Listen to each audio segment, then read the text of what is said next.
You may have heard the kids are getting radical, at least compared to older voters. Among Americans 18 to 34, socialism is viewed more positively than capitalism. In the 2020 presidential election, 54% of Democratic voters under 30 back Bernie Sanders, a Democratic socialist. Sanders won 65% of voters under 30 in the Nevada caucuses. Thank you! Why are you a socialist? You know, I'm originally from West Virginia, and so every time I go home, you see the trees are gone. Coal dust covers the roads, but like no one's life is improving there. Connor McClellan co-founded a Young Democratic Socialists for America chapter at East Tennessee State University in September 2018. Connor and 11 other members of the group road-tripped 14 hours from Johnson City, Tennessee for a 3-day conference. Hello everyone, this is Connor McClellan. We're passing through Indianapolis and we're excited to be in Chicago. You don't expect like a bunch of like young socialists to be in the middle of Tennessee, but I think we're like one of the biggest political clubs on campus. 275 college and high school students gathered in Chicago to learn how to be better organizers for democratic socialism and for Bernie Sanders. So this is a little Yolidarity. It's about Southern socialism. So this is to raise awareness that, you know, there are leftist movements in red states. The conference is run by Democratic Socialists of America, which has been around since the early 1980s. When we fight, we win! When we fight, we win! But there was a surge in interest after the 2016 election, and in the last 3 years, membership has more than doubled from 24,000 people to 56,000. Radical, extreme, far-left socialists have now taken over. The Democratic Party today is a radical socialist party. What do you say to people who say you're radical? I don't think it's radical to believe that everyone should have access to health care. I don't think it's radical to believe people can have free access to college. That happens in European states. So no, I don't believe I'm radical. Many of the students we talked to at the conference said watching their parents struggle as they grew up is what drew them to Sanders. I come from an immigrant family. I've seen my parents work so hard for things that should have been afforded to them as soon as they got here, things like Medicare, things like affordable housing, things like access to secondary education. My sister and I did not have health care for a long time, so I remember growing up just knowing I wouldn't be able to go to the doctor if I needed to. My dad the other day actually, he was like, why do you support Bernie Sanders? He supports Donald Trump. I asked my dad, when's the last time you've had health care? He said, I have never had health care. And he's almost 60 years old. At the end, I just said, Dad, I support Bernie Sanders because I support you. You may be wondering what these college students are so upset about.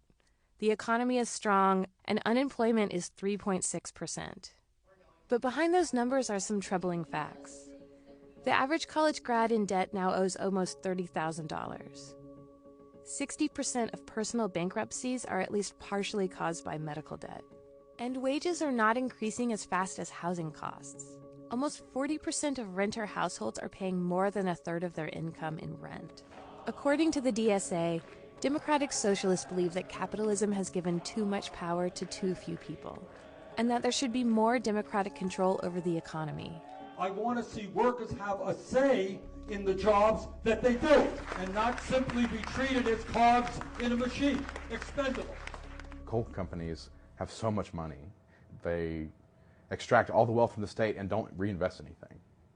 And like, I grew up seeing that as a kid, and every time I go back, it's like it gets worse. There has to be more regulation. There has to be like a vision for the future in which the people who work are valued higher than they are now. We should not be giving any more tax breaks to large corporations. When Sanders ran for president in 2016, he lost.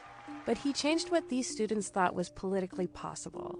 What he has given us is not just him as like a personality. He has given us just, I don't know, this incredible power that after Bernie Sanders, there will be something more. Some Democratic candidates are nervous the socialism tag would be ballot box poison. I am troubled by having a socialist lead our ticket.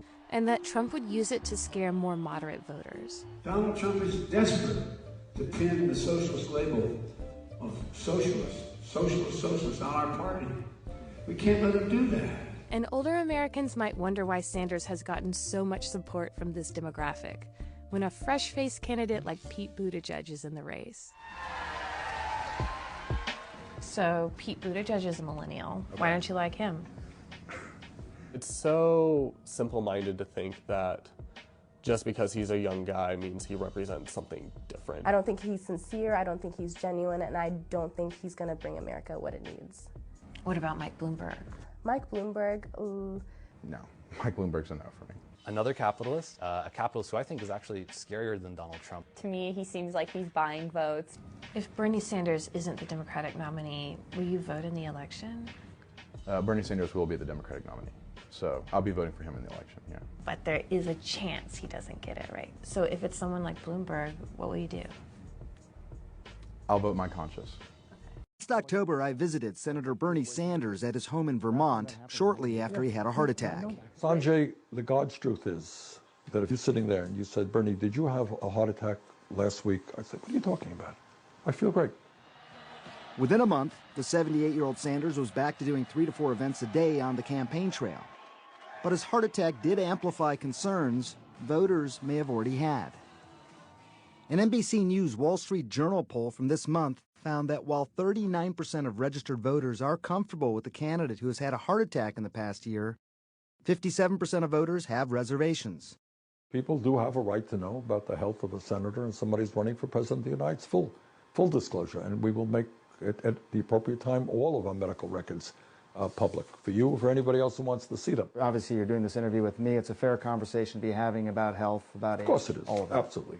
Instead, in December, his campaign released these 3 letters, including one from Dr. Brian Monahan, the attending physician of the U.S. Congress, who has treated Sanders for the past 29 years. He wrote, "You are in good health currently, and you have been engaging vigorously in the rigors of your campaign, travel, and other scheduled activities without any limitation."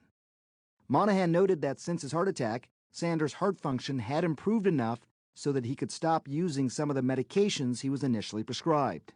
Sanders' current daily medications include ones for cholesterol, thyroid, and blood pressure, as well as aspirin and blood thinners. The 2 other letters were from his treating cardiologists. His doctors also said that Sanders' heart function is comparable, if not better, to men his age. Now, most experts say a full release of medical records wouldn't necessarily shed more light on his health, but one test result could help. The ejection fraction. That's the amount of blood pumped from the chamber with each contraction. It's a measure of the function of the heart. In 2008, then presidential candidate Senator John McCain invited me and several other reporters to evaluate 8 years' worth of medical records for several hours. But that has been the exception and not the rule.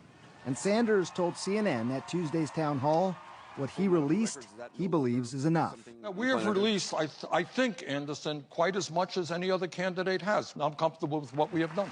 Just to be clear, you don't plan to release any more records? I don't think we will, no.